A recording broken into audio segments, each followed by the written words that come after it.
दोस्तों प्रीलिम्स 2025 में फ्री के गारंटीड आप 110 नंबर पा सकते हैं, मतलब कहीं ना कहीं 55 क्वेश्चंस करेक्ट करके। और बहुत इजी क्वेश्चन है, किस तरीके से टैकल करना है सारी चीजों को हम देखेंगे। तो ये उस सीरीज का पहला पार्ट है जिसमें हमने 15 क्वेश्चन को डील किया। तो देखते हैं किस तरीके से। मतलब सबसे पहले आपको रूल्स जानना बहुत जरूरी है कि यूपीएससी के क्या रूल्स है, किस तरीके से आपको सॉल्व करना है और कैसे क्वेश्चन को फ्रेम किया जाता है। क्योंकि जब तक आप साइकोलॉजी को नहीं समझेंगे बहुत डिफिकल्ट होगा आपके लिए उनको हैंडल करना। तो आप क्वेश्चन इस तरीके से देखिएगा कि 4 कैटेगरीज में हमने इसको बांटा हुआ है। पहला है यूनिक। What is unique? जब आप स्टेटमेंट देखेंगे, क्वेश्चन देखेंगे, उसमें पाएंगे कि सबसे यूनिक जो भी कीवर्ड है वो यूजुअली आंसर रहता है। Similarly you will find the themes, कि कुछ थीम्स है, अगर उन थीम से क्वेश्चन आया तो सारी चीजें छोड़ दो पीछे और blindly you can trust that thing कि वो कहीं ना कहीं आंसर रहेगा। और उसी के साथ आप तीसरा देखेंगे कि लैंग्वेज का फ्लो किस तरीके से है। अगर लैंग्वेज बहुत ही स्मूथ है, there is no barrier in it, मतलब उसको समझने की कोशिश कीजिए कि when you are trying to read something, question को रीड करेंगे तो कहीं ना कहीं बहुत स्मूथनेस है उसको रीड करने में। ज्यादा आपको एज सच बहुत भारी भरकम कीवर्ड्स नहीं आ रहे या कोई डिस्ट्रैक्शंस, कैन नॉट, नॉट, ये सारी चीजें या ऐसे ही कुछ कीवर्ड्स वाइल, वो सारी चीजें ऐड नहीं हो रही है। तो कहीं ना कहीं स्मूथ फ्लो कहा जाता है लैंग्वेज का। तो उसको समझकर आप बहुत अच्छे से उनको हैंडल कर सकते हैं और करेक्ट आंसर पर पहुंच सकते हैं। उसी के साथ में लास्ट चीज आ जाती है कीवर्ड को ट्रैक करना। कुछ कीवर्ड्स होते हैं बहुत इंपॉर्टेंट होते हैं, अगर आपने उनको हैंडल कर लिया, उनको मैनेज कर लिया तो थिंग्स आर सॉर्टेड। बहुत इजीली, बहुत कम टाइम में आप राइट आंसर पे पहुंच जाएंगे। तो ये 4 चीजें हैं जिसके ऊपर फोकस कर 110 मार्क्स 2025 के प्रीलिम्स में आप सिक्योर कर सकते हैं। लेकिन ये कैसे होगा? ऑन द बेसिस ऑफ 2024 का जो प्रीलिम्स था उसमें हमने ये 110 नंबर कैसे सिक्योर किए और 25 में कैसे रेप्लिकेट होगा उसको देखते हैं। तो 15 क्वेश्चंस हैं, उसको देखेंगे किस तरीके से जो 2024 में थे और कैसे 25 के लिए उनकी यूटिलिटी है। अब इसको समझने की कोशिश कीजिए कि हम इस सेक्शन को नाम देते हैं डिराइव्ड कैटेगरी का सेक्शन। मतलब हमारे पास कितने कितने हैं? 55 क्वेश्चंस हैं आउट ऑफ 100, 110 नंबर। सारे कैटेगरीज को हम बोलते हैं ये कैटेगरी है डिराइव्ड कैटेगरी। इसका मतलब क्या हुआ? इसका मतलब ऐसे समझिए कि क्वेश्चन आपसे पूछा गया है, देयर आफ्टर वहां पे ऑप्शंस है, आपको प्री रिक्विजिट नॉलेज नहीं है या फिर थोड़ी बहुत है, उसके regardless of whatever the thing be, आप इसको सॉल्व कर जाएंगे या फिर कहीं ना कहीं 50-50 पे पहुंच कर बहुत ज्यादा इसका चांस बढ़ जाता है कि आप उसको करेक्ट कर जाएंगे। तो ये है, ये आपका स्कोर बूस्ट करेगा।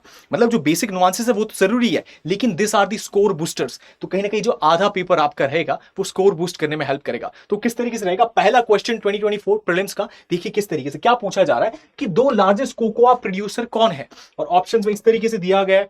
अब आप समझने की कोशिश कीजिए कि हमारा पहला रूल क्या था। First rule was you need to find something which is unique. Are you able to find something which is unique? आप मतलब सारी लोकेशंस दिए, लोकेशंस को आप मैप कीजिए। आप मैप करेंगे, पाएंगे अल्जीरिया, मोरक्को इस तरीके से यहाँ पे है, अफ्रीका के अंदर माडागास्कर और मोजाम्बिक कुछ आपको इस तरीके से मिलेंगे। देन बोत्सवाना एंड नामीबिया वो आपको इस रीजन में मिलेंगे। Then after you will find Cote d'Ivoire और उसके साथ में घाना। तो ये यहाँ पे मिलते हैं। अब इसमें देखने की कोशिश कीजिए कि हर लोकेशन को इस तरीके से मैप किया गया। मतलब ऐसा कोई बहुत वैसे नहीं है कि कोई रशिया में चीज है फिर कहीं ऑस्ट्रेलिया में, इधर आफ्टर 3-4 चीजें ऑस्ट्रेलिया के पास में, तो एक पैटर्न बन जाता है कि उसी रीजन का आंसर होगा। ये एक्सट्रीम दे दिया, लेकिन यहाँ पे वो भी नहीं है। मतलब this way you can not eliminate it. यहाँ पे आपको यूनिक ढूंढना है। यूनिक क्या चीज है? आप सबसे यूनिक देखने की कोशिश कीजिए इसमें कि सारे ही सिंपल कीवर्ड्स जैसे नाम है जो आपने सुने होंगे, लेकिन this is one of the most unknown, या फिर आपने सुना नहीं होगा। और जब अननोन और सुना नहीं है तभी तो यूपीएससी उस पर क्वेश्चन फ्रेम करेगा। वरना जो चीज आपको ऑलरेडी पता है वो तो थीम्स की कैटेगरी में आ गया, यूपीएससी ने उसको थीम बना दिया है कि उस पर क्वेश्चन पूछना है। लेकिन जो नोन है, जो हॉट रहता है, वो यूपीएससी के लिए हॉट नहीं है। उसी कॉन्टेक्स्ट में देखेंगे तो the most unique you will find is this name. और एक तो प्रोनाउंस करना भी इसको बहुत डिफिकल्ट है, तो कहीं ना कहीं ये यूनिक हो जाता है। तो अगर आपने ये चीज नहीं पढ़ी है और अगर आप सोच रहे हैं कि इसमें कुछ भी अटेम्प्ट नहीं करना है, you can take risk and attempt this one because this is one of the most unique. ऐसे क्वेश्चन आपको बहुत बार मिलेंगे और अगर लिस्ट लेना है तो ऐसे क्वेश्चन में लिया जा सकता है। इन सारी चीजों को अटेम्प्ट, इन सारी चीजों को टिक नहीं करना है गलती से भी। You have to find the substance, और सबसे ज्यादा मजबूत सबसे इससे बेहतर क्या हो सकता है। सिमिलरली दूसरा क्वेश्चन आप देखने की कोशिश कीजिए, एयरपोर्ट के बारे में पूछा गया है। इसमें 3 एयरपोर्ट्स के बारे में बताया और बोला है कि इनमें से ग्रीन फील्ड कौन सा प्रोजेक्ट है, उसके तहत ही एयरपोर्ट्स बने। अब ग्रीन फील्ड और ब्राउन फील्ड किस तरीके से रहता है, 2 चीज आपको समझनी जाती है। ग्रीन फील्ड ऐसे समझिए, या फिर आपको ग्रीन फील्ड के बारे में पता भी नहीं है, मतलब कीवर्ड को आप देखिए ना, ग्रीन है और फील्ड है, मतलब ग्रीन फील्ड है साफ सुथरा उस तरीके से, या कुछ नया वैसा कुछ आप उससे डिराइव कर सकते हैं। तो अगर साफ सुथरा नया और वैसा कुछ है तो थिंक अबाउट इट। आप इसमें पैटर्न देखिए, विजयवाड़ा पूछा है, कुशीनगर पूछा है, डॉनी पोलो एयरपोर्ट, मतलब आप तीनों में देखेंगे तो ये आपने सुना होगा, ये थोड़ा बहुत सुना होगा, ये शायद ही कभी सुना होगा। This is the common thing that you notice. अब आप इसमें नोटिस कीजिए कि अगर ये फर्स्ट वाला आंसर नहीं होता तो यूपीएससी यहां पे रखता ही क्यों उसको? मतलब something which is unique which you haven't heard about, that is the answer. अगर आंसर नहीं है वो, तो वहां पे नहीं पाओगे आप उसको। So this has to be correct. मतलब पहला वाला जो ऑप्शन है वो तो होना ही चाहिए। और उसी के साथ अगर आप देखेंगे पहले वाले ऑप्शन को आप रखते हैं तो ये वाला हट जाता है। उसी के साथ आप देखेंगे कि ग्रीन फील्ड कुछ नए की बात की जा रही है। अब 3 दिए तो सारे तो करेक्ट नहीं होते, यूजुअली वी अज्यूम, एंड उसी तरीके से हम सोचते हैं। एग्जामिनर भी वैसे ही सोचता है। अगर आपसे 4 है जानने के बारे में कि आप इनमें से बताइए कौन सा क्या चीज है, सो ऑड वन आउट या उस तरीके से आपको फैक्टर इन करने की कोशिश या उस सोच में डालना चाह रहा है यूपीएससी एग्जामिनर। उसमें देखेंगे तीनों के not be correct, so you eliminate this one also. And तीनों में ऑड वन आउट का पैटर्न भी तो दिख रहा है। विजयवाड़ा है, ये दे आर वेरी डिफरेंट। उसी के साथ आप पाएंगे कि फिर आपके पास क्या बचा, 1 3 एंड 1 2। अब इसमें आप देखिए ग्रीन फील्ड की बात की गई है, मतलब रिसेंटली कुछ बना। अब विजयवाड़ा तो आप इसको एलिमिनेट कर देंगे कि दिस इज समथिंग ये रिसेंटली की हुई, तो बहुत पुराना होना चाहिए। इट्स बीन, मतलब एक इंपॉर्टेंट सिटी है, इंपॉर्टेंट ट्रेड सेंटर है, this can not be there. Kushinagar was recently, हो सकता है दोनों तो ऑब्वियसली होना ही चाहिए, रिसेंटली बना होगा। सो इस तरीके से ये दोनों का आपका पैर बन जाता है और ये अकेला हो जाता है। So you eliminate the third one, उस तरीके से you take the 1 and 2 only. उस तरीके से you reach at this question. इनको इस तरीके से सॉल्व किया जा सकता है बिकॉज दिस आर समथिंग जो सिमिलर पैटर्न में, ये बहुत ही अलग है। विजयवाड़ा इज द मोस्ट एकदम डिफरेंट सा आपको देखने को मिलेगा। सो अगर न्यू ग्रीनफील्ड की बात की जाए तो ये है, और ये तो ब्राउन फील्ड होना चाहिए, पुराना है, it's been long ago. Similarly 2 question हुए, तीसरा क्वेश्चन देखिए उसमें क्या पूछा जा रहा है कि ट्रॉपिकल पीटलैंड के बारे में आपसे पूछा जा रहा है, विच holds 3 years worth of global carbon emission. इतना ज्यादा चीज है, मतलब पीटलैंड के बारे में बेसिकली आपसे पूछा जा रहा है और कौन सा ये रीजन है उसके बारे में बताना है। अब यहाँ पे कौन सा आइडिया आप देख पाएंगे कि हमने जो डिस्कस किया इसमें क्या दिया है। दूसरा कैटेगरी क्या है, दूसरा जो यूपीएससी का रूल है वो है थीम। आपको थीम देखना है। क्या आपने ये नहीं देखा, like have you not notice कि बेसिन्स के बारे में जब क्वेश्चन आता है, या उसको भी छोड़ दीजिए, कॉन्गो कितनी बार क्वेश्चन में पूछा गया है, कितनी बार उसका आंसर रहा है, या फिर सेकंड ऑप्शन की तरफ पूछा गया है, रॉन्ग ऑप्शन की तरफ पूछा गया, लॉट ऑफ टाइम। तो 2022 से पैटर्न अगर आप देखेंगे तो कॉन्गो, या फिर अगर न्यूज एलिमेंट्स में भी ध्यान दे दें तो डीआरसी और ये सारी चीजें तो बहुत न्यूज में थी। Democratic Republic of Congo which is known for cobalt production, वो सारी चीजें न्यूज पे थी। तो कॉन्गो बेसिन कहीं ना कहीं वहीं से डिराइव्ड है। मतलब कोई चीज न्यूज में है, डीआरसी न्यूज में है कोबाल्ट के लिए, लेकिन क्वेश्चन कोबाल्ट पे भी आया, लेकिन वहीं से डिराइव होकर एक और क्वेश्चन बन गया कहीं ना कहीं आपका उसके पीटलैंड के रिस्पेक्ट में। मतलब यूपीएससी कहीं ना कहीं कीवर्ड, ये कीवर्ड है, इससे डिराइव करके इसकी स्टोरी निकाल दी और फिर आपसे स्टोरी पूछी कि बताओ ये कौन सा कीवर्ड है। तो करंट हैपनिंग से ये सारी चीजें हुई है। तो इसके लिए आपको थीम भी देखना बहुत जरूरी है, पीवाईक्यू एनालाइज करना बहुत जरूरी है, वो सारी चीजें। 3 क्वेश्चन हमने देखे जो इस स्ट्रैटेजी से सॉल्व हो रहे हैं, जिसमें हम यूनिक देख रहे हैं, उसमें हम थीम देख रहे हैं। उसी के साथ चौथे क्वेश्चन पे आप आइए, आप क्या पाएंगे, PFAS, मतलब इस तरीके से देयर आर सब्सटेंस। अब इसके बारे में क्या लिखा गया है कि दे आर फाउंड वाइड स्प्रेडली, उस तरीके से फूड पैकेजिंग में उस तरीके से मिलता है। दूसरा स्टेटमेंट क्या बोलता है कि नॉट इजीली डिग्रेडेड। तीसरा स्टेटमेंट क्या बोल रहा है कि अगर ज्यादा एक्सपोजर होगा तो उसकी वजह से बायो अकोमुलेशन हो सकता है एनिमल बॉडीज में। अब ये इंपॉर्टेंट कीवर्ड्स है, एक्सट्रीम भी नहीं है, बहुत ही सॉफ्ट है। मतलब लैंग्वेज का फ्लो देखने की समझने की कोशिश कीजिए। जो हमारा तीसरा वर्ड था वो होता है लैंग्वेज का फ्लो अंडरस्टैंड करना, क्या किस तरीके से कितना स्मूथली फ्लो कर रहा है उसको देखिए। आप उसको देखेंगे तो you will find that bioaccumulation in animal bodies, ये सब्सटेंस है, इसमें दम है। फालतू का स्टेटमेंट इसी तरीके से नहीं बना दिया गया है। So this is something that has to be correct. When 3 is correct you eliminate the first one. उसके बाद आप देखेंगे कि नॉट इजीली डिग्रेडेड, मतलब जब ये बायो एक्युमुलेट हो रहा है इसका मतलब तो यही हुआ ना, ये डिग्रेड नहीं हो रहा है। तो ये दोनों तो साथ में ही जाते हैं, दोनों लिंक्ड है। मतलब कोई चीज अगर इंसान के शरीर में आ जा रही है, इसका मतलब यही हुआ कि कहीं ना कहीं एनवायरमेंट में उसे डिग्रेड, उसको एनवायरमेंट उसको डिग्रेड ही नहीं कर पाया, इसलिए फूड चेन के थ्रू इंसान के शरीर में वो चीज पहुंच गई। तो अगर this make sense then this also make sense. उसी के साथ आप देखें कि वाइड स्प्रेड इन सारी चीजों में फूड पैकेजिंग में मिलता है, तभी तो बायो अक्युमुलेट होगा। सो दिस ऑल ऑफ तीनों अगर स्टेटमेंट को देखेंगे तो सिंक्रोनस वे में चल रहे हैं और एक दूसरे को सपोर्ट कर रहे हैं। तो यहां पे आपका आंसर इस तरीके से बन जाता है। तो आपको लैंग्वेज देखनी है, उसका फ्लो देखना है कितना स्मूथ है, क्या कुछ बैरियर्स तो नहीं, यहां पे बैरियर्स नहीं है। लेकिन अगर एक्सट्रीम कुछ वर्ड डाल दिया होता कि ये बायो अक्युमुलेट होता है, लेकिन उसके साथ में कुछ और स्टेटमेंट जोड़ दिया होता है, तो आपको लगता है कि एक फ्रिक्शन है और इतना लंबा स्टेटमेंट कैसे हो गया। So that is a cause of concern. वहां पे ध्यान दिया जा सकता है, एक मतलब डेंजर वाली चीज हो जाती है। लेकिन this was very soft and smooth statement. ये हो गए। उसके बाद आप नेक्स्ट वाला क्वेश्चन देखिए, इसमें क्या है कि सिसाडा फ्रॉग हॉपर और पॉन्ड स्केटर, ये क्या है। बर्ड है, फिश है, इंसेक्ट्स या रेप्टाइल्स है। समझने की कोशिश कीजिए कि आप कीवर्ड देखिए, इससे कुछ समझ में नहीं आ रहा है। फ्रॉग होपर है, ठीक है, थोड़ा बहुत समझ में आ रहा है। पॉन्ड स्केट, अच्छा ओके, पॉन्ड है, उसमें स्केट कर रहा है। पॉन्ड में कौन स्केट कर सकता है? आप देखिए, स्केट मतलब किसी सरफेस होता है, उसके ऊपर आप स्केट करते हैं। रेप्टाइल्स कैसे पॉन्ड में स्केट मतलब पानी पे रेप्टाइल कैसे स्केट कर सकता है? ये पॉसिबल नहीं है। उसको आप देखेंगे नहीं। अगर इफ यू सी रेप्टाइल्स आपको देखने को मिलेंगे कि इधर वाटर के अंदर है, वाटर के ऊपर किस तरीके से स्केट करे, hardly you find them. Fish के रिस्पेक्ट में देखेंगे, they are in the water, उस तरीके से स्केट तो नहीं करते हैं। और उसके साथ में birds, few birds are there but they land in the water, और उस तरीके से रहता है, लेकिन they don't skate that way. And similarly अगर आपने सरफेस टेंशन, अगर इससे आपको सरफेस टेंशन याद आता है तो कहीं ना कहीं you will relate to the story of mosquito कि सरफेस टेंशन की वजह से वो वहां पर पानी पर भी उस तरीके से रहता है और अपने आप को होल्ड करता है बिना डूबे।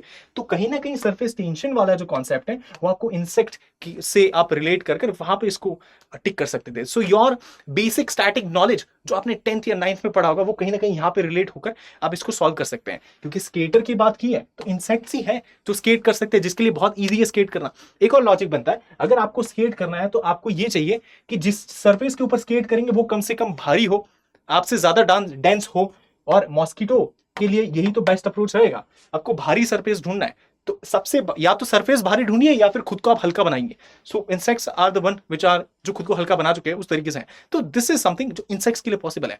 तो यहाँ पे हमने थीम्स भी, यहाँ पे थीम्स भी अप्लाई होती है। ये क्या क्वेश्चन है? ये स्पीशीज के ऊपर क्वेश्चन पूछा गया, राइट? और स्पीशीज यूपीएससी का फेवरेट थीम है, और हर साल कहीं ना कहीं 5 क्वेश्चन मतलब 10 मार्क के क्वेश्चन इसी स्पीशीज के थीम से आते हैं। तो एक स्पीशीज वाला थीम हो गया, इसकी वजह से इंपॉर्टेंट हो गया। और दूसरा हमारे एक और रीजन की वजह से इंपॉर्टेंट हो जाता है ये, और वो क्या हो गया? वो हो गया कीवर्ड ट्रैकर। आपको कीवर्ड देखना है, पॉन्ड स्केटर स्केट कर रहा है, वो सारी चीजें उसको समझना है। जब आपने वो कर लिया तो कहीं ना कहीं आप इस तरीके से आंसर ला पाए, क्वेश्चन को सॉल्व कर पाए। सिमिलरली यू सी 2 स्टेटमेंट दिए गए। अब इसमें क्या है कि च्यूइंग जो गम्स होती है, च्यूइंग गम्स वो जो होती है उसके देखेंगे कि एनवायरमेंट पोल्यूशन हो रहा है। पहला स्टेटमेंट है कि इन गम्स की वजह से एनवायरमेंट में पोल्यूशन होता है जब आप उसको च्यू करते हैं। उसी के साथ में बहुत सारी जो गम्स, च्यूइंग गम्स होती है, उनमें प्लास्टिक होता है एज ए गम बेस। अब पहला बोल रहा है कि इनकी वजह से पोल्यूशन होता है, दूसरा बोल रहा है कि उनमें प्लास्टिक होता है। तो अगर पोल्यूशन हो रहा है तो प्लास्टिक है, तभी तो पोल्यूशन हो रहा है।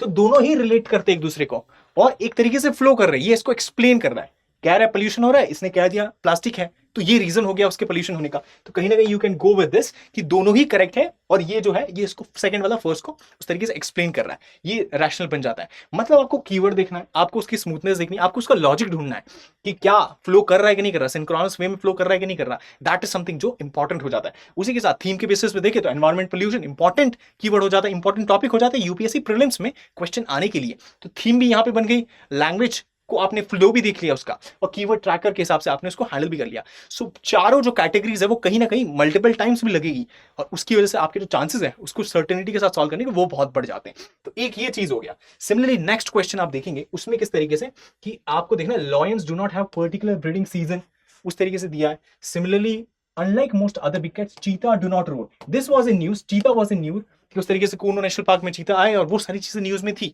उसी के रिस्पेक्ट में क्वेश्चन पूछा गया। तो this is something that we know कि दे डू नॉट रोर। अब they do not roar, that's why they would be ask ना, मतलब ये कैसा इनसेंसिबल से क्वेश्चन हो जाएगा इफ दे आस्क कि मतलब अगर ये नहीं हो, if this thing would have been wrong, उसके बाद अगर इसको पूछा जाता this would have been very insensible. लेकिन दिस इज समथिंग जो बहुत ही यूनिक है कि सारे ही रोर कर रहे हैं, चीता रोर नहीं कर रहा है। मतलब this is something which is unique. और कहीं ना कहीं चीता वॉज इन न्यूज, अब चीता न्यूज में था तो उसमें ये चीज पता चली दिस इज यूनिक टू चीता, उसकी वजह से ये यहां फ्रेम करके डाल दिया कि दूसरे तो नहीं कर रहे बिग कैट्स, लेकिन चीता करता है। तो यू सी कि पूरी स्टोरी बिल्ड की जाती है अराउंड वन कीवर्ड, एंड उस स्टोरी से आपको उस कीवर्ड पे पहुंचना है। सो एग्जामिनर कहीं ना कहीं आपको इस लेवल से यहां लेवल तक ले जा रहा है, आपको इस लेवल से यहां लेवल पर आकर आंसर सॉल्व करना है। उसके लिए सेम साइकोलॉजी यूज होता है जो हम उस तरीके से देख रहे हैं। And then unlike male lions, male leopards do not send markets अपने, ये क्यों है? मतलब अगर मेल लॉयंस अपनी टेरिटरी मार्क करे तो लेपर्ड क्यों नहीं कर रहे होंगे टेरिटरी मार्क? ये बहुत बड़ा क्वेश्चन वाला चीज हो जाता है, ये समझने की जरूरत है। यहां पे आप पाएंगे कि अनलाइक, ऑल्सो देखिए ना, अनलाइक 2 बार पूछा गया है, मतलब अगर करेक्ट होगा तो सेकंड और थर्ड में से एक ही करेक्ट होगा, और जो तीसरा वाला बचा that has to be correct. This is the rule, you see it this way कि अनलाइक मतलब 2 और 3 दोनों साथ में नहीं हो सकते, 2 और 3 साथ में नहीं हो सकते, 2 एलिमिनेट हो गए आपके पास 2 बचे, 1 and 2 एंड 1 and 3। अब उसमें देखना है कि सबसे ज्यादा लॉजिकल कौन सा है। So this was in news, और ये कीवर्ड भी बन जाता है और बहुत ज्यादा लॉजिकल भी लग रहा है कि हाँ ये हो सकता है, लेकिन ये कैसे हो सकता है, ये समझने की जरूरत है। जब आप ये अंडरस्टैंड करेंगे कहीं ना कहीं इस तरीके से क्वेश्चन सॉल्व हो जाएंगे, राइट। इसी के साथ में नेक्स्ट क्वेश्चन देखेंगे कि ये 3 चीजें दी और पूछा गया है कि इंडिया में कौन सा मिलता है। ये नेचुरली आप देखेंगे नेटिव इंडिया के लिए कौन सा नेटिव है। आप पाएंगे लाल चंदन के बारे में भी नो, पुष्पा मूवी, उसके रिस्पेक्ट में हमको पता है कि रेड सैंडर्स है वो इंडिया में शीशाचलम के जंगलों में मिलता है। लेकिन इफ यू सी कैश्यू और पपाया, आप देखेंगे पपाया हम इंडिया में कंज्यूम करते हैं, लेकिन this is not native to India. और यहां पे आपको अलर्ट होने की बहुत जरूरत है, क्योंकि रेड सेंडर के बारे में आपने सुना है कि इंडिया में मिलता है, और जो चीज के बारे में आपको नहीं पता है अज्यूम कीजिए कि अगर वो ऑप्शन में दिया है तो दैट इज रॉन्ग। मतलब अगर कोई चीज सही होगी तो you would be knowing about it, और अगर आपको नहीं पता है उसके बारे में, if you don't know about it, that means कि कहीं ना कहीं वो गलत है, या उसको कुछ मिक्स कर कर ट्रैप डालकर उसको फंसाकर उस तरीके से प्रेजेंट किया जा रहा है। यहाँ पे सिंपल सिंपल कीवर्ड्स पूछे और सारे कैसे करेक्ट हो सकते हैं। मतलब यूपीएससी अगर चाह रहा है कि जो मतलब ऑब्वियसली ऑड वन आउट जैसा ही होता है, कुछ तो गलत डालेंगे ना, सब कुछ करेक्ट करना बहुत डिफिकल्ट हो जाता है उनके लिए भी, इस तरीके से पॉसिबल ही नहीं है। So red center you know this is correct, मतलब ये दो है, अब इनमें उस तरीके से सोचना है। आप देखेंगे पपाया और कैश्यू, कहीं ना कहीं कैश्यू तो यार इंडिया का नाम लगता ही नहीं है, so this can not B native, है ना, ये तो नाम से पता चल जाता है। और रेड सेंटर इंग्लिश में नाम है लेकिन एक्चुअल में लाल चंदन है, तो उस तरीके से देखें तो ये है। अब पपाया के रिस्पेक्ट में आप देखेंगे तो कहीं ना कहीं आपने पढ़ा रहेगा कि Britishers came to India, Portuguese came to India, तो हमने पढ़ा कि पोटेटो वगैरह वहां से आए थे, लेकिन हमें लगता है कि अरे इंडिया में इतना कंज्यूम होता है तो ये तो इंडियन नेटिव ही होगा, लेकिन that is not the case. So same अगर आप लॉजिक लगाएंगे तो कहीं ना कहीं आप रियलाइज करेंगे कि if potato is not of Indian origin, how could papaya and cashew would be of Indian origin, and that too you can say with lot of certainty just on the basis of this कि आप इसको consume बहुत ज्यादा करते हैं। तो कहीं ना कहीं दिस इज, ये एक ट्रैप वाली चीज हो जाती है, इसको आप एलिमिनेट कर कर आप सेफली रेड सेंटर को उस तरीके से टिक कर सकते हैं, क्योंकि ये आपके नॉलेज में है और आपको पता है कि ये सही है, और बाकी नॉलेज में नहीं है, आधा अधूरा नॉलेज है, तो उसको सही नहीं मानना है। जब तक आपको 100% सर्टेनिटी नहीं है किसी चीज को लेकर, स्पेशली इस कैटेगरी ऑफ क्वेश्चन को लेकर, तो कहीं ना कहीं उसमें एक तरीके से रुक कर सोच कर अलर्ट होकर समझना है कि this can not be true. 100% है बिल्कुल जाइए उसके लिए, नहीं है रुक जाइए, या फिर अटेम्प्ट ही मत कीजिए उस तरीके के क्वेश्चन को। लेकिन this is sort of question जो अटेम्प्ट किया जा सकता था। आप देखेंगे बेसिकली लाइक सबके लिए नहीं, लेकिन lot of people could have attempted it if they approach उस तरीके से अप्रोच रखे तो जरूर किया जा सकता था। सिमिलरली आप देखेंगे नेक्स्ट क्वेश्चन जिसमें आप पाएंगे बटरफ्लाई, फिश और फ्रॉग्स। 3 पूछा है, इसमें भी आप सोच सकते हैं कि 3 पूछा तो तीनों में से तीनों सही थोड़ी ना होगा, लेकिन ये क्वेश्चन का टाइप अलग है। यहां पे से पूछा है कि कितने पॉइजनस स्पीशीज हैं। अब आप बताइए कि ऐसा हो सकता है कि कोई स्पीशीज में से पॉइजनस ना हो, मतलब इसको उल्टा करने की कोशिश कीजिए। आप इसमें नॉट डालेंगे which of is not a poisonous species, बहुत मुश्किल हो जाएगा, क्योंकि कहीं ना कहीं तो कुछ ना कुछ मिल ही जाएगा जो आपको पॉइजनस होगा उनकी कोई ना कोई पर्टिकुलर स्पीशीज में। तो ये बहुत डिफिकल्ट हो जाता है इस तरीके से क्वेश्चन को। अगर आप देखें मतलब इनमें से अगर आप किसी को हटा रहे हो तो बहुत कठिन स्थिति में आप, क्योंकि कुछ ना कुछ तो मिल ही जाएगा जो इसको स्टेटमेंट को करेक्ट कर देगा, आज नहीं तो कल, कभी ना कभी तो कुछ कोई चीज डिस्कवर हो जाएगी जब पता चलेगा अरे ये तो पॉइजनस है, इस पर्टिकुलर स्पीशीज में भी पॉइजनस होता है। सो दैट इज समथिंग, ये हॉलिस्टिक वाला क्वेश्चन है। हॉलिस्टिक वाले क्वेश्चन में आपको ऑब्वियसली हॉलिस्टिक ऑप्शन के साथ जाना रहता है, आप उसको किस तरीके से नेगेट कर सकते हैं, तो ये उस तरीके से बन सकता है। तो आप देखेंगे 4 स्ट्रेटेजीज हमने डिस्कस की है, लेकिन उसके साथ में दूसरी चीजें जो है हॉलिस्टिक हो गया, ये सारी जो चीजें इसको भी हम साथ में हैंडल कर रहे हैं, सो दैट एक कॉम्प्रिहेंसिव वे में आप इसको समझ पाए। उसी के साथ नेक्स्ट क्वेश्चन आप देखेंगे आरटीजीएस के बारे में पूछा गया कि radio isotope thermo electric generator. इसमें रेडियो है, आइसोटोप है, रेडियो है मतलब न्यूक्लियर के रिलेटेड, उसके रिलेटेड कुछ हो गया, और थर्मो इलेक्ट्रिक जनरेटर ना हीट है, और उस तरीके से हीट भी प्रोड्यूस हो रही है, मतलब एनर्जी इलेक्ट्रिसिटी के रिस्पेक्ट में कुछ है। इसमें देखिए पूछा है कि मिनिएचर फिशन रिएक्टर है, ये फैक्चुअल हो गया, ये फैक्चुअल हो गया कि फिशन रिएक्टर ही है। उसके बाद में पूरा are use for powering spacecraft को पावर करने के लिए। अब ये देखिए आप बहुत यूनिक चीज है, अगर यूनिक चीज वो पूछ रहा है, मतलब आपसे पूछ रहा है कि स्पेसक्राफ्ट को पावर करने के लिए आरटीजीएस को इसको यूज करते हैं। अब थिंक अबाउट इट, आप इसको नेगेट कैसे करेंगे, हो सकता है ना use, if not today then in future it could be use, and how do you know कि ये यूज नहीं हो रहा होगा। तो इसको नेगेट करना बहुत डिफिकल्ट है, द स्टेटमेंट जिसको नेगेट करना बहुत डिफिकल्ट हो, जिसको आप गलत करने के लिए बहुत ज्यादा प्रूफ आपको चाहिए होंगे, वो कहीं ना कहीं आपको उसको अज्यूम करना है कि दैट इज करेक्ट। उसी के साथ में कैन यूज, कैन तो यार पॉसिबिलिटी हर चीज की है, it could be use, plutonium use कर सकते हैं which is by product of, और ऐसा नहीं कि कैन आगे दिया और उसके बाद में कुछ बहुत बड़ा बैरियर या फ्रिक्शन आ रहा है स्टेटमेंट में, that is also soft flowing, मतलब बेसिक वाला चीज है, ऐसा कुछ बड़ी चीज नहीं है कि आप उसको यहाँ पे कैन दे दिया और उसके बाद में ऐसा कुछ दे दिया जो factual information, that is not that. So this is correct, this is correct. उसके साथ आप पाएंगे कि यहाँ पे क्या है, ये आप देखेंगे कि फैक्चुअल इंफॉर्मेशन बहुत ज्यादा है। ऐसा नहीं है कि सारा का सारा ही एक तरीके से एक दूसरे को सपोर्ट कर रहा हो, वो भी चीज हमको नहीं देखने को मिल रही है। ये सपोर्ट करते हुए देखने को मिल रहा है कि ये यूज हो रहा है, एनर्जी है उसकी वजह से, हाँ हाई एनर्जी चाहिए होगा, स्पेसक्राफ्ट के लिए यूज हो सकता होगा। लेकिन कहीं ना कहीं आप देखेंगे कि इसको फिशन रिएक्टर ही इन्होंने बना दिया, it is a miniature fission reactor. ये क्वेश्चन वाला चीज हो जाता है, आप पाएंगे कि ये तो नहीं है इस तरीके से। So you can go ahead with this. तो इस कैटेगरी ऑफ क्वेश्चन बहुत सारे आएंगे, आप इनिशियली इन्हें गलत भी करेंगे, लेकिन विद प्रैक्टिस आप जिस तरीके से ऐसा माइंडसेट रखेंगे कि इनको इस तरीके से सॉल्व करना है, इस तरीके से सोचना है, लॉजिक उनके पीछे ढूंढना है, तो बहुत सर्टेनिटी के साथ इजिली आप उनको हैंडल कर पाएंगे। ये चीज हो जाता है। उसी के बाद में नेक्स्ट क्वेश्चन देखिए कि आइडेंटिफिकेशन ऑफ नारकोटिक्स पैसेंजर के ऊपर एयरपोर्ट्स पे, और उस मतलब आप देखेंगे इसमें क्या पूछा जा रहा है कि रडार किन में यूज हो सकता है। रडार टेक्नोलॉजीज का कोई लिमिट है, मतलब लिमिट नहीं है, एंडलेस चीजों पे यूज हो सकता है, लेकिन कुछ चीजें होंगी जिसमें हमने अभी तक एक्सपेरिमेंट नहीं किया। इसका मतलब ये नहीं कि वो फ्यूचर में यूज नहीं हो सकता है, उसका स्कोप नहीं बढ़ सकता, ये तो मतलब नहीं होता उसका। तो आप देखेंगे कि कैन बी यूज की बात की गई है कि कहाँ यूज हो सकता है। आप देखेंगे नारकोटिक्स को आइडेंटिफाई करने के लिए रडार यूज हो सकता है, क्यों नहीं हो सकता, एयरक्राफ्ट उसके रिस्पेक्ट में, right. This is one thing. Monitoring of precipitation, इसको करने के लिए तो ऑब्वियसली यूज हो सकता है। आप देखेंगे डोपलर रडार यूज होता है। उसके साथ tracking the migration of the animal, हाँ कोई एनिमल है उसके आपने कुछ उस तरीके से लगा दिया एंड देयर आफ्टर रडार के थ्रू, या फिर रडार के थ्रू आप उसको ट्रैक कर सकते हैं। ये चीज है, ये दो तो बहुत ज्यादा सर्टेन है। ये आपको डाउट है शायद नहीं है, लेकिन if you go with the flow कि बहुत ही स्पेसिफिक चीज पूछी गई है और इसको गलत कैसे कर दें हम, तो like if you have to take risk you can assume it to be correct. Reason being बहुत स्पेसिफिक है, बहुत यूनिक चीज है, तो उस हिसाब से आप इसमें रिस्क लेकर उसको करेक्ट कर सकते हैं। एक ये चीज बन जाता है। अगर आप इसको रॉन्ग करते तो हाई चांस है कि like you are not following the rules, you have to follow the rules. एक आध क्वेश्चन गलत होगा चलेगा, लेकिन सिस्टम और रूल्स जो होगा उसी वजह से आप बेटर तरीके से रिस्क को मैनेज कर पाएंगे, and this systems are very important. उस सिस्टम की वजह से हो सकता है कि आपके कुछ क्वेश्चन गलत हो जाए, लेकिन lot of question would get correct also. तो आपको देखना है नेट गेन आपका कितना होता है, नेट गेन पॉजिटिव होना चाहिए, बाकी सब गेम बन जाएगा। तो ये चीज हो जाता है। उसके बाद में आप देखेंगे हाइड्रोजेल्स के बारे में, इसमें क्या पूछा है कि कौन से करेक्ट है। अब पाएंगे ड्रग डिलीवरी, हाँ इसके लिए यूज हो सकता है, क्यों नहीं हो सकता। और बायोलॉजी के रिस्पेक्ट में ड्रग डिलीवरी, उसके कार्बन ट्यूब्स, उसके नैनो ट्यूब्स, उसके रिस्पेक्ट में क्वेश्चन बहुत बार आए, तो ये वहीं से डिराइव्ड है। उसके बाद मोबाइल एयर कंडीशनिंग सिस्टम, हाँ इसमें भी हो सकता है, क्यों नहीं हो सकता एसीज में। And preparation of industrial lubricant, मतलब सारे ही बहुत ही सेंसिबल चीजें हैं। ऐसा नहीं है कि अचानक से कुछ भी पूछ लिया कि ये तो इलॉजिकल है, वो नहीं देखने को मिल रहा है। तो here also you will go with all three because the all could be used, right. Hydrogen की यूटिलिटी जो है बहुत हो सकती है। ये हो गया। उसके बाद में आप देखेंगे कि पंप स्टोरेज हाइड्रो पावर, ये किसके लिए इस्तेमाल होता है। आप पढ़िए यहाँ पे क्या पाएंगे, irrigation of terrace crop field. पहला चीज क्रॉप फील्ड के बारे में, मतलब क्रॉप के बारे में, एग्रीकल्चर के बारे में पूछ रहा है। Lift irrigation, cereal crop, again agriculture के बारे में पूछ रहा है। आप देखेंगे long duration energy storage, okay एक ही चीज हो जाता है, ये बहुत यूनिक है। और रेन वाटर हार्वेस्टिंग सिस्टम, ये भी कहीं ना कहीं इससे रिलेट हो जाता है। तो तीन रिलेटेड है, एक सबसे यूनिक है। What would you choose, you would choose this because ये हॉलिस्टिक भी तो है, एनर्जी स्टोरेज की कहीं ना कहीं बात कर रहा है।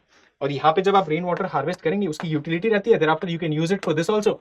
एंड कहीं ना कहीं लिफ्ट इरिगेशन, ये सारी जो चीज है दिस आर वेरी नैरो। लेकिन आप सी वाले ऑप्शन को देखेंगे, इसमें सब्सटेंस है। और कहीं ना कहीं अगर आपको क्वेश्चन पूछना है तो इनके बारे में क्यों क्वेश्चन पूछेंगे, there are lot of scope, इसमें बेटर क्वेश्चन पूछे जा सकते हैं।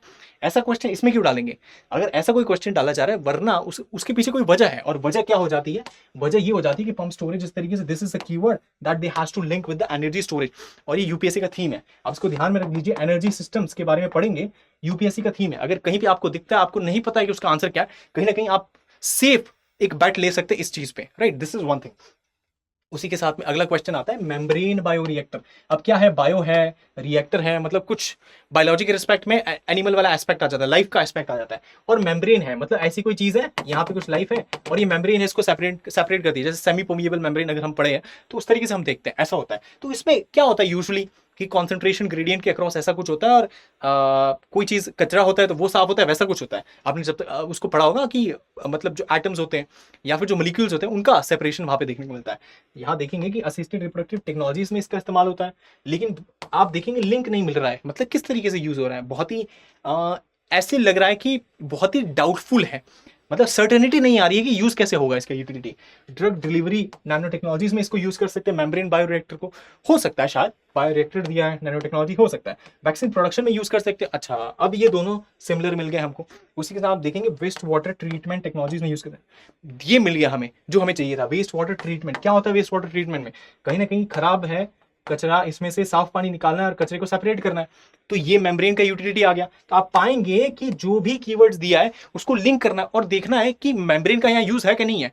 अगर यूज दिखता है मतलब दैट इज द आंसर। उसी के साथ साथ वेस्ट वाटर, पोल्यूशन, ये सारी चीजें तो यूपीएससी की फेवरेट थीम भी है। तो थीम भी हो गया, टेक्निक भी लग गई, सारी चीजों ने कहीं ना कहीं इसको हॉलिस्टिक बना दिया। एक ये चीज हो गया। और ये सारी चीजें, ये हमने कितने टोटल 15 क्वेश्चंस को हमने इस सेशन में डिस्कस किया। मतलब आपके प्रीलिम्स के लिए 30 मार्क्स आर सॉर्टेड। सॉर्टेड का मतलब है 2024 का जो प्रीलिम्स था उसमें इस तरीके से 30 मार्क्स सॉर्टेड है।